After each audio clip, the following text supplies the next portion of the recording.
and foot patrol. And then I went to the assault unit to do investigations, and then violent criminal investigation team, which was primarily investigating shootings, and then cold case homicide and homicide detective. I was then promoted in December 2019 to the rank of lieutenant.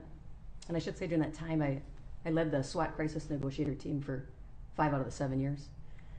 When I became a lieutenant, I was assigned to the training division to create leadership and professional development programs for the department. And then I took on the field training officer program.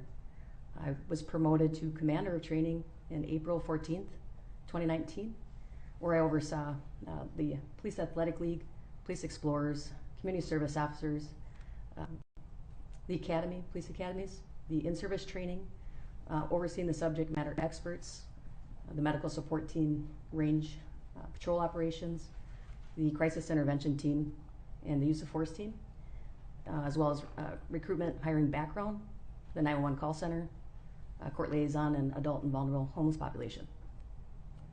Thank you. And as a person who was in command of the training center, are you familiar with the basic curriculum that was offered at that center during the time period you oversaw the operations? I was. And were you also familiar with the various staff and components who provided training at that center? Yes. Before we get into a more thorough description of the training center, I need to ask if you're familiar with an individual by the name of Derek Chauvin. I am. How are you familiar with that person? We worked on the same shift. We were community service officers together. Back prior to becoming a police officer? Correct. So you've known this person for approximately how long? Almost 20 years.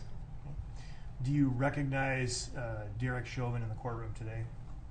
I do. Would you please point to him and describe what he's wearing? I was sitting over there in a navy blue suit. May the record reflect the witness has identified the defendant. It will. You and the defendant have worked for the Minneapolis Police Department contemporaneously for nearly 20 years? Correct.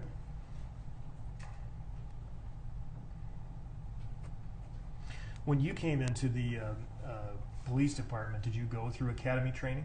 I did. Hey, describe that process. It was a 16-week police academy that we went through. Everything from, we learned policy, procedure, investigations, defensive tactics, use of force. We did a lot of scenarios at the end that we had to pass. So it was just a wide curriculum of things, report writing, basically anything that pertained to the job. Okay.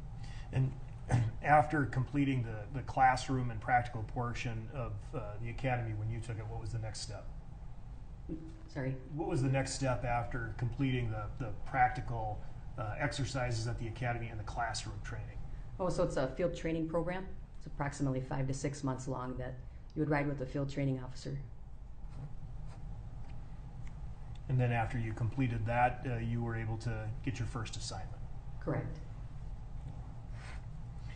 Oh, I'd like you to please describe first generally the training center. Where is it located within Minneapolis? Sure. So it's our training center is a former elementary school that's located on the north side of Minneapolis, and it's just several classrooms that we use for training, as well as auditorium and a gym if we have to do hands-on or practical exercises. And it was supervised at the commander level, or is supervised at the commander level? It is. Can you then describe, currently, or at least at the time of, say, 2020, when you were overseeing it, how is it staffed, or the different positions at the training center? So there's multiple units out of the Special Operations Center is the training facility. For training, we had full-time instructors, our use of force instructors, our patrol operations, our medical support team, our civilian support staff. We have 2 civilian support staff members. I don't know if you want me to go through the rank structure, but I do. How many lieutenants were under you? At the time, there was 3 lieutenants. In what areas? So one oversaw pre-service, so your academies, and then another one oversaw the use of force program and our range. And then the other one oversaw our leadership professional development programs and assessment center type of things. So they each had individual kind of specialty things that they oversaw. And who was the lieutenant over the defensive tactics training? At the time was Lieutenant John Mersil. Sorry. Lieutenant Johnny Mersil. What happens during pre-service training now? So pre-service is our police academies. We have two different types of police academies, a recruit and a cadet program. So they will, currently it's changed a little bit since last year, but the time I was a commander, it was 18 and 19 week police academy that they would go through, that they had to pass before they could enter into their field training officer program. So they endure a lot of use of force and defensive tactics. They train on investigations. They do scenarios, de-escalation, crisis intervention,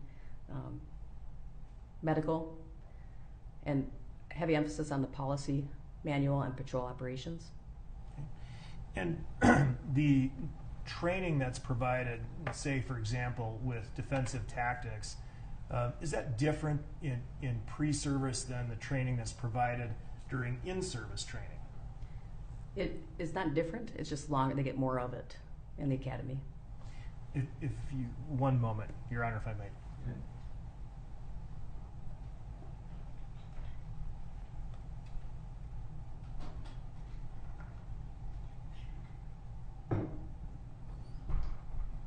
Thank you, Your Honor. Right, and so fair to say that the training that's offered up at the academy, it's just an extended version, a more thorough version of what's offered at in-service. Correct. In-service would focus more on classroom training, and there's a curriculum that's been developed by the defensive tactics instructors and teams, is that right? Yes. They typically show some kind of a PowerPoint presentation going over the rules and Minneapolis Police Departmental policy, is that right? Correct. For in-service, whereas the academy, they're going to go through that same, some of the same concepts and materials, but in a more extended way. Yes. Correct. Now, you've also mentioned a field training program. In order to have the field training program work, you have field training officers. Is that right? Correct. And sometimes, the field training officers need to be aware of what the people in pre-service are doing as far as what they're learning in defensive tactics. Is that right? Yes. And so is it true that sometimes field training officers will receive instruction in defensive tactics, for example, just the same as someone in pre-service training? Correct. And what is the purpose of making sure that the field training officers are aware of what the training is in pre-service? So there's consistency of how we grade and how we evaluate recruit officers on the street. And was the defendant a field training officer? He was. Do you know how long he was a field training officer? I do not know off the top of my head. Did you select him as a field training officer? I did.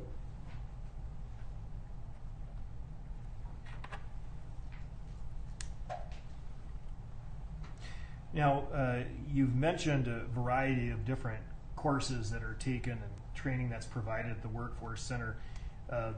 Is it important to keep records of that training? It's very important. And why is that? Because Minnesota Post Board, which is our peace officer standards and training, require us to complete so much training each year. Part of that is the 48 hours of continuing education over the course of 3 years. And with that training has to be annual use of force, weapons qualifications, mental health crises, procedural justice,